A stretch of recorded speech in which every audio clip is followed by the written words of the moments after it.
This one, I think in this video I'm just going to blab a little bit about the last year and a half of my fish keeping experience. Um,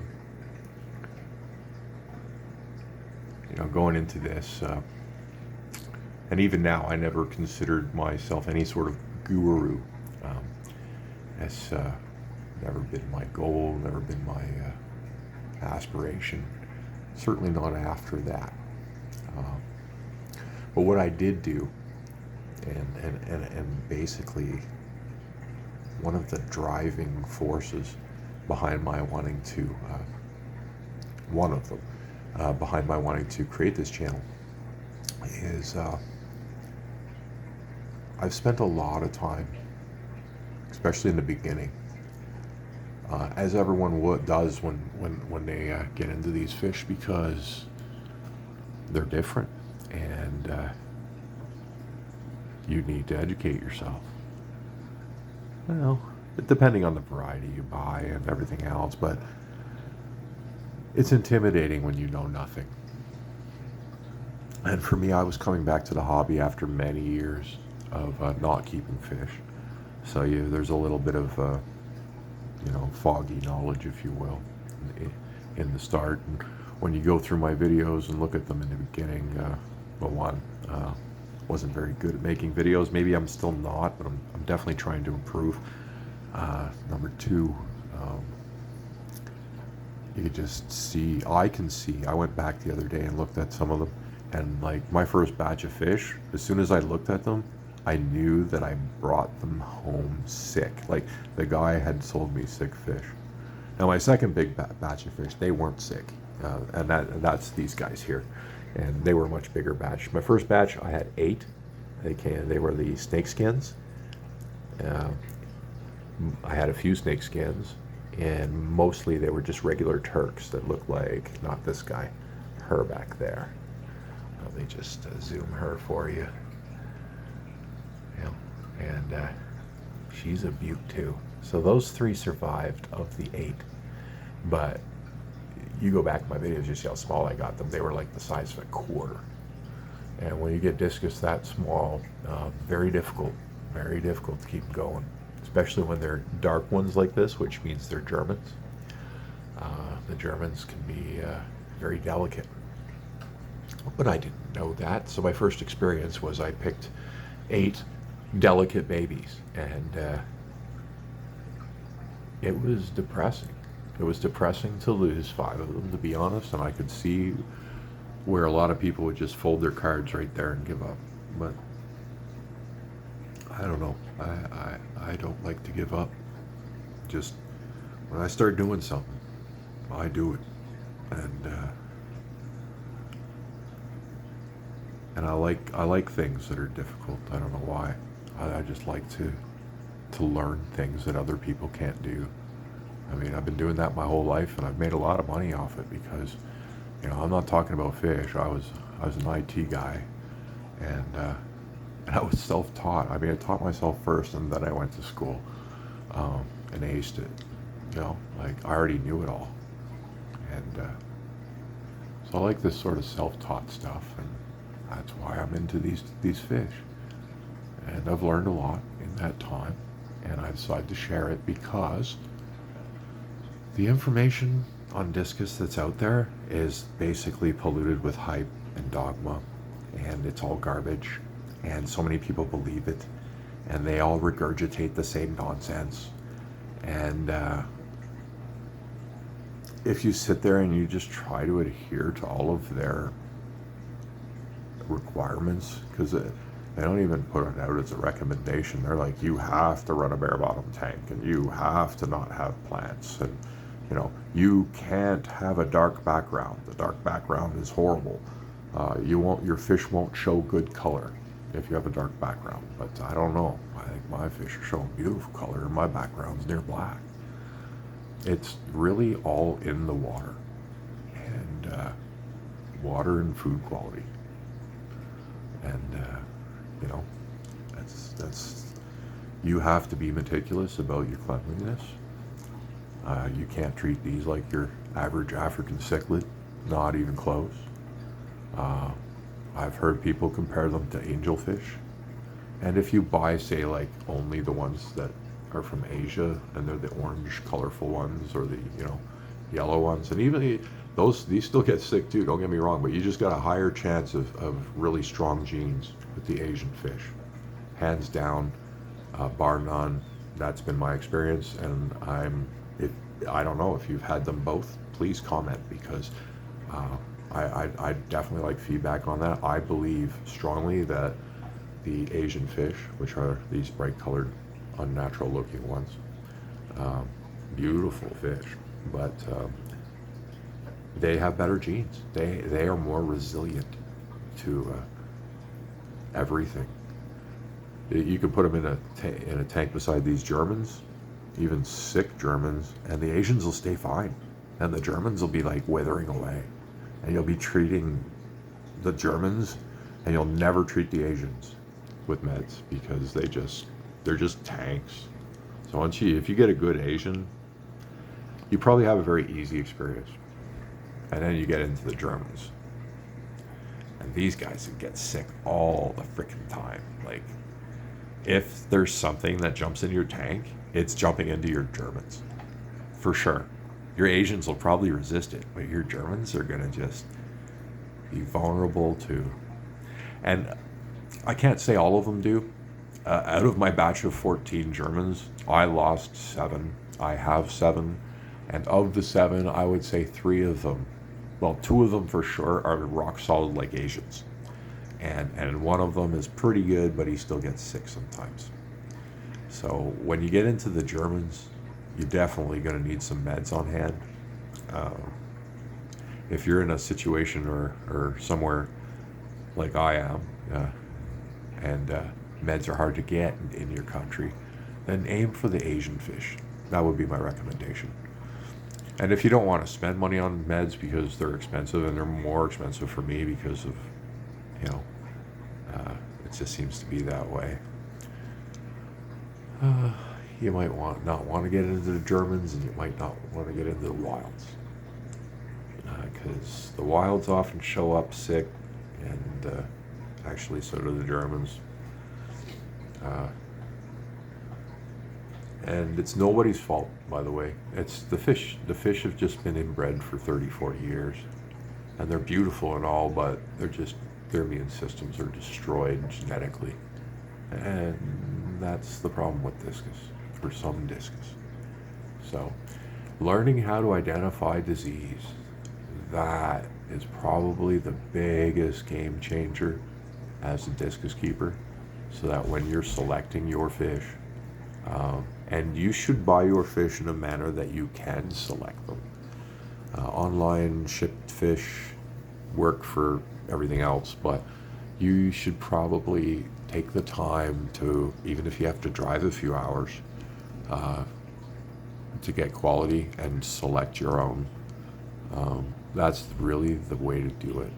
And you want to go to the place, you want to inspect their tanks, you want to see if there's detritus all over the gravel or the bottom of the tank, and how clear is the water, and how meticulous is the keeper, and so on. And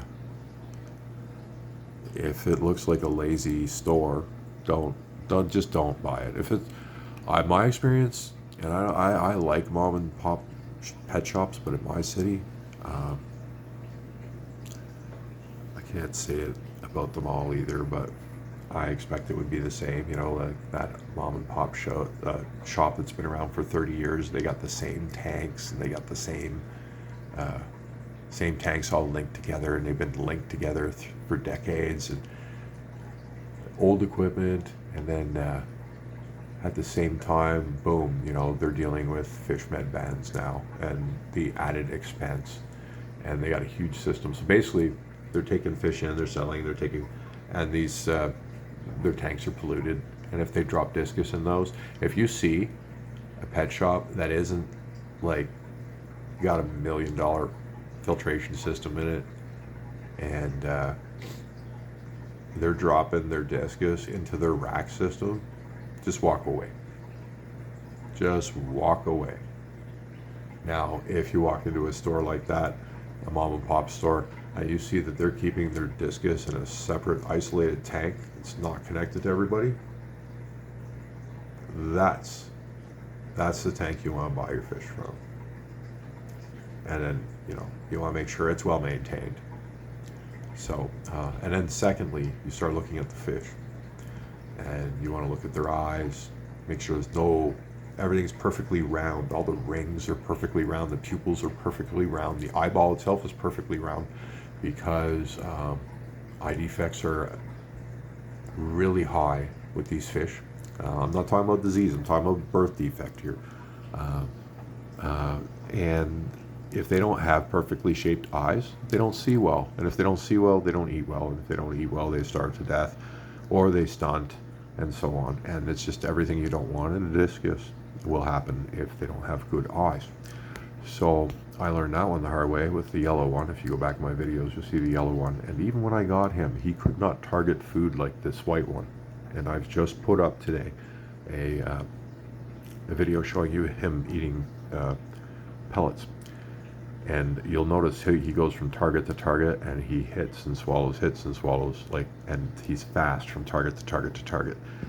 If you can get your pet shop to feed the fish something like brine shrimp, something small that the fish are going target to target to target, and most of the time they'll agree to do it.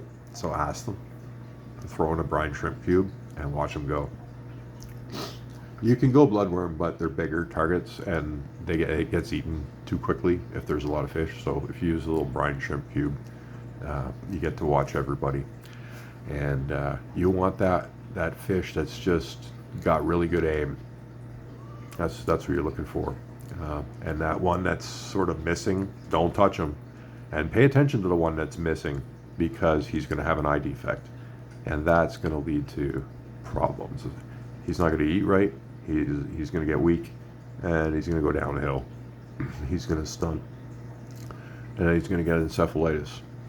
If it was a 3-inch fish, because that's where I'm buying mine, roughly a 3-inch when I get them, and that's what I go for now. I used to try and buy them smaller to save money, but you don't, because you take losses, and then you got medicate. So 3 inches probably, for a frugal person, best bang for your buck.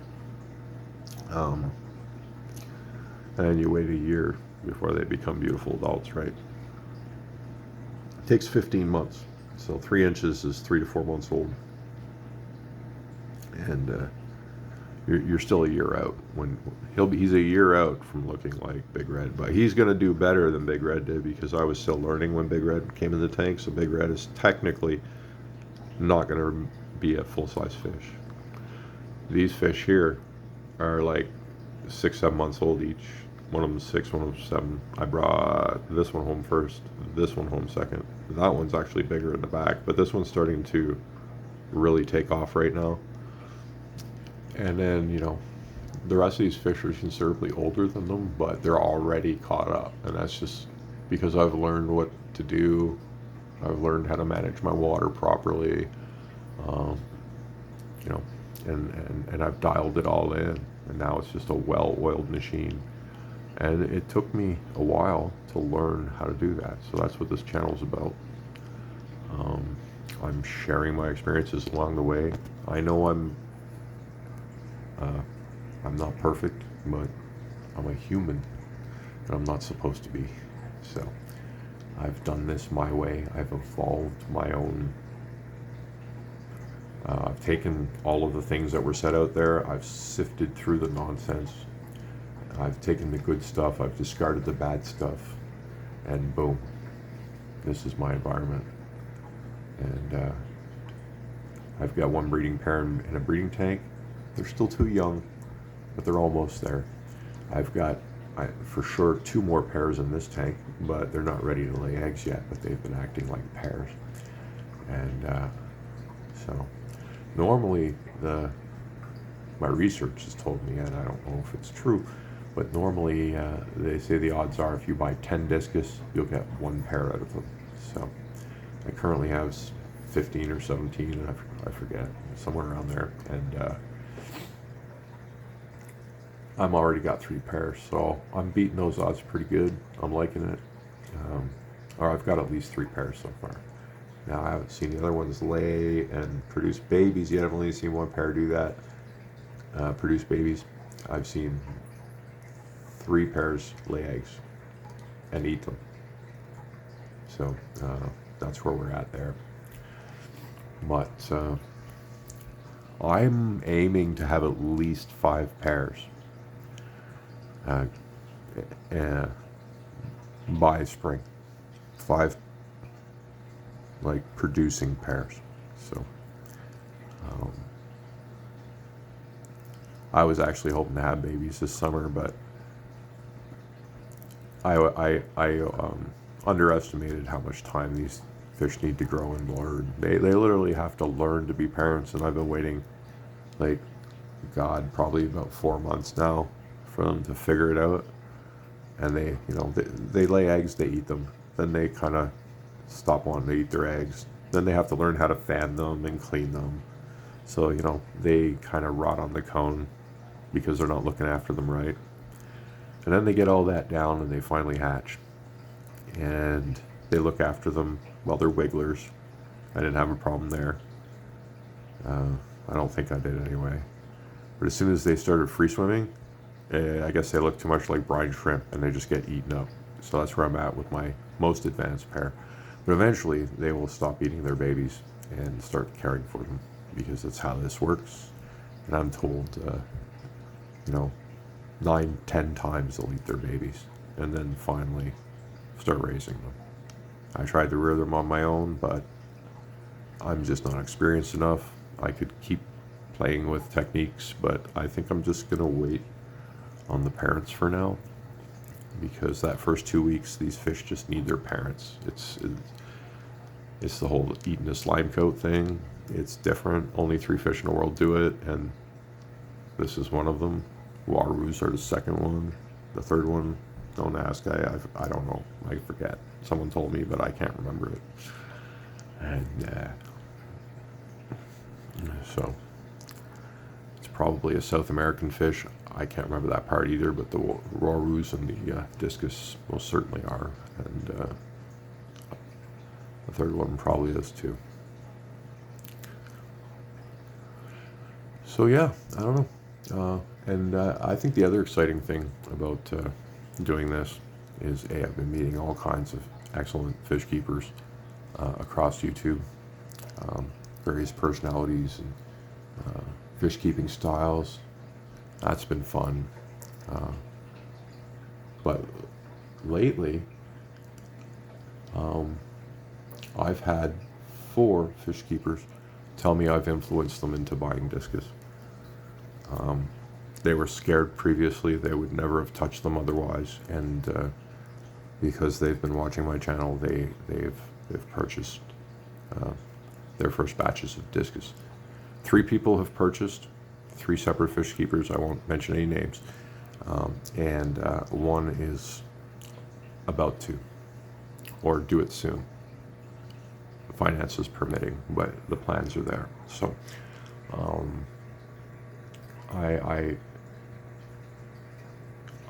I think that's a wonderful thing, because I was scared of these fish too for years and years and years and years and years, and it's been so rewarding.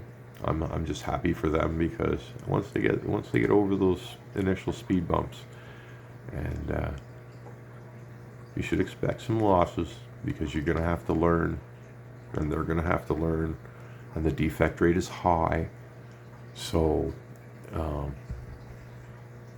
it's just a mathematical certainty, and you can't blame yourself. And if you can do that, and you can absorb the losses, the strong survive, and you end up with a beautiful tank of fish.